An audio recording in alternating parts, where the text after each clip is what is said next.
വിൽപ്പനക്കാരൻ മോദിയുടെ വാങ്ങലുകാരൻ അദാനിയെക്കുറിച്ച് ആരെയും ഭയപ്പെടാതെ സംസാരിച്ച രണ്ട് പ്രധാന നേതാക്കളാണ് രാഹുൽ ഗാന്ധിയും മഹുവ മൊയ്ത്രയും. അതിന്റെ പേരിൽ മോദിയുടെ വലങ്കയ്യായ ഇഡി മഹുവ മൊയ്ത്രയെയും രാഹുൽ ഗാന്ധിയെയും വളരെയേറെ പീഡിപ്പിച്ചിരുന്നു.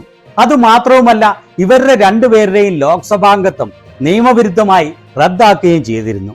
അതിന് കാരണം മോദി അദാനി കള്ളക്കളികൾ ഇവർ വഴി ലോകം പുറത്തറിഞ്ഞാൽ പിന്നെ മോദിക്ക് നിൽക്കക്കള്ളിയില്ല എന്നുള്ളത് തന്നെയാണ്. ഇപ്പോൾ ഇതാ വീണ്ടും ഹിൻഡൻബർഗ് അദാനി അഴിമതിയിൽ പുതിയ വെളിപ്പെടുത്തലുമായി വന്നപ്പോൾ അതിനെക്കുറിച്ച് രാഹുൽ ഗാന്ധി വളരെ ശക്തമായി പ്രതികരിച്ചു. രാഹുൽ ഗാന്ധി അപ്പോൾ പറയുകയും ചെയ്തു, ഏതാനും ദിവസങ്ങൾക്കുള്ളിൽ വീണ്ടും ഇഡി രാഹുൽ ഗാന്ധിയെ ചോദ്യം ചെയ്യാൻ വിളിക്കുമെന്ന്.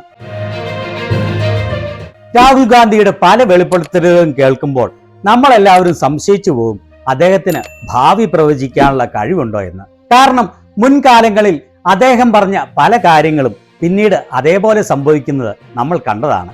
ഇപ്പോഴത്തെ അദാനിയെ സംബന്ധിച്ച സെബി ചെയർപേഴ്സന്റെ കള്ളക്കളികളെ കുറിച്ചുള്ള പുതിയ വെളിപ്പെടുത്തലുകൾ പുറത്തു വന്നതോടുകൂടി അതിനെതിരെ സംസാരിച്ചപ്പോൾ രാഹുൽ ഗാന്ധി പറഞ്ഞത് ഇഡി ഉടനെ തന്നെ അദ്ദേഹത്തെ വീണ്ടും ചോദ്യം ചെയ്യാൻ വിളിപ്പിക്കും എന്നാണ്. ഇപ്പോൾ ഇതാ ഭാരത് സമാചാർ, ഹിന്ദുസ്ഥാൻ ടൈംസ് എന്നീ മാധ്യമങ്ങൾ ഈ വാർത്ത പുറത്തുവിട്ടിരിക്കുകയാണ്.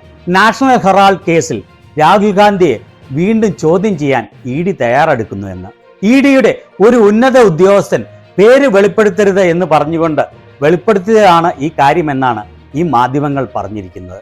ഇതിനു മുൻപ് 2022 ജൂണിൽ അദ്ദേഹത്തെ 40 മണിക്കൂർ തുടർച്ചയായി ചോദ്യം ചെയ്തതാണ്. എന്നാൽ 40 മണിക്കൂർ ചോദ്യം ചെയ്തു കഴിഞ്ഞിട്ടും തിരയാവുന്നിടത്തെല്ലാം തിരഞ്ഞിട്ടും അദ്ദേഹത്തിനെതിരെ ഒരു തെളിവും കണ്ടെത്താൻ സാധിച്ചില്ല. പതിവ് പോലെ BJPയുടെ വലിയ അഴിമതികൾ പുറത്തു വരുമ്പോൾ എല്ലാം രാഹുൽ ഗാന്ധിയെ എങ്ങനെയും പേടിപ്പിച്ചു നിർത്താനുള്ള BJPയുടെ വ്യഗ്രത എല്ലാവർക്കും അറിയാവുന്ന കാര്യമാണ്. എന്നാൽ പഴയതുപോലെ മോദിയുടെയും ഇഡിയുടെയും ഈ കള്ളക്കളികൾ ജനങ്ങളിൽ ഒരു മാറ്റവും ഉണ്ടാക്കുകയില്ലെന്ന് തിരിച്ചറിയാത്തത് മോദിയും BJPയുടെ മന്ദഭക്തരും മാത്രമാണ്. രാജ്യത്ത് ജനങ്ങളെല്ലാം മോദിയുടെ കള്ളത്തരങ്ങളും രാഹുലിന്റെ നന്മയും തിരിച്ചറിഞ്ഞിരിക്കുകയാണ്.